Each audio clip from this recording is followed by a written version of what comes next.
जय श्री कृष्ण। मैं doctor Sunil, assistant professor विज्ञापन संख्या 51 के विषय में। जैसा कि आप सभी जानते हैं कि जो फेल छात्र हैं, कुछ फेल छात्र हाईकोर्ट गए हैं और फेल छात्रों से आयोग द्वारा प्रत्यावेदन भी लिया जा चुका है। फिर ऐसी कंडीशन में वो छात्र कौन हैं जो 14 अक्टूबर को आयोग पहुंच रहे हैं। हम बता दें कि ये वो आंदोलनजीवी छात्र हैं जिनकी रोटी आंदोलन से चलती है। ये कोई न कोई मुद्दा खोजते हैं और उसमें छात्रों को फंसा लेते हैं और एक भीड़ बना के उस भीड़ का नेतृत्व करते हैं, मीडिया में सक्रिय रहते हैं और इस नाते उनकी छात्र नेता की छवि बनी रहती है। उनका परीक्षा से, पढ़ाई से कोई मतलब नहीं होता है। तो ऐसे आंदोलनजीवी नेताओं के झंझट में मत पड़िए, आपका भविष्य चौपट हो जाएगा। कहीं ऐसा न हो कि विज्ञापन संख्या 51 के लिए आपका चरित्र प्रमाण पत्र फिर पुलिस बनाए। क्योंकि जब कोर्ट का रास्ता खुला हुआ है, वैधानिक रास्ता, और आयोग स्वयं प्रत्यावेदन आपसे ले चुका है, तो कौन है जो आपको हाँक कर आयोग के गेट पर लेकर आ रहा है। जरा उसकी पहचान तो कर लीजिए कि उसका पास्ट लाइफ क्या है, उसकी वो कितने एग्जाम दे चुका है, उसने कभी कोई एग्जाम निकाला भी है या केवल फॉर्म भरने वाला नेता है वो, कि फॉर्म डाल देता है और आपका अगुआ बना हुआ है।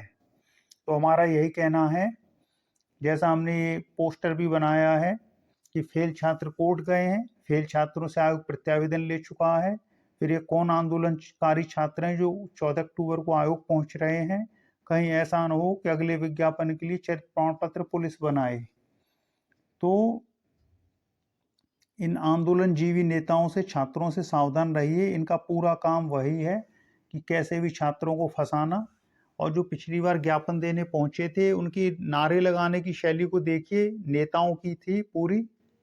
पढ़ने वाला छात्र तो जब फेल हो जाता है तो परीक्षा में कोई गड़बड़ी होती है तो कोर्ट जाता है, नहीं तो अगली परीक्षा की तैयारी करता है।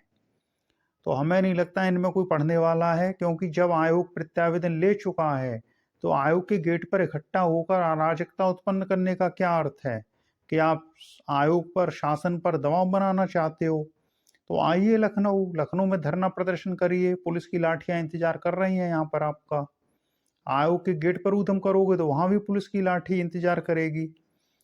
शासन या आयोग पर अनावश्यक दबाव बनाकर जो परीक्षा में सफल हुए छात्र हैं उन्हें मानसिक पीड़ा देना, ये भी एक अन्याय है।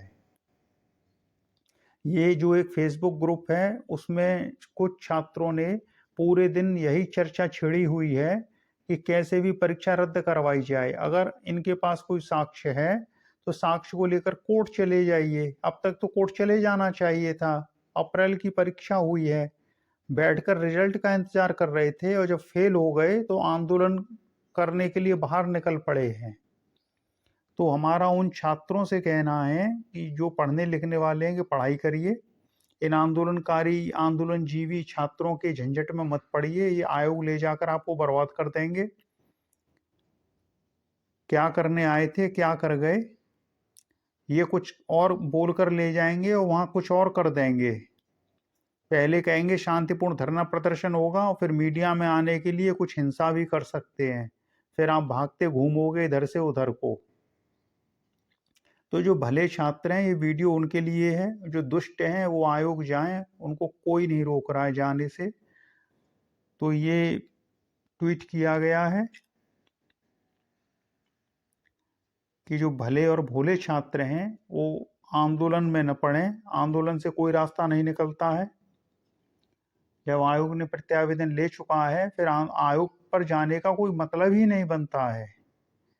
आयोग द्वारा प्रत्यावेदन लिए जाने के बाद अगर आयोग कुछ नहीं करता है फिर कोर्ट जाना होता है।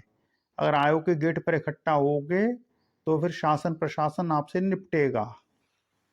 चलिए फिर इसी के साथ, ओम कृष्णाय वासुदेवाय हरये परमात्मने प्रणतक्लेश नाशाय गोविंदाय नमो नमः। जय जय श्री राधे, जय श्री कृष्ण। और ये हमारा ट्विटर अकाउंट है, यहाँ पर आप मैसेज कर सकते हैं ट्विटर पर डॉक्टर सुनील पीएचडी। यहाँ और वहाँ पर जो एक समस्या बनी हुई है ग्रुप में, चैट रूम वाली, तो फिर से कहना है कि आपस में एक दूसरे से इंटरेक्शन कर लीजिए। कोई चैट रूम की आवश्यकता नहीं है उसके लिए।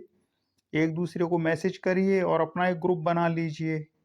एक दूसरे को अपना नंबर शेयर कर दीजिए, मोबाइल नंबर, और एक व्हाट्सएप ग्रुप बना लीजिए। आपस में वार्ता तो करिए। तो अपना एक ग्रुप बना लीजिए और उसमें जैसा हो सके रणनीति बनाइए। चलिए फिर इसी के साथ जय श्री कृष्ण।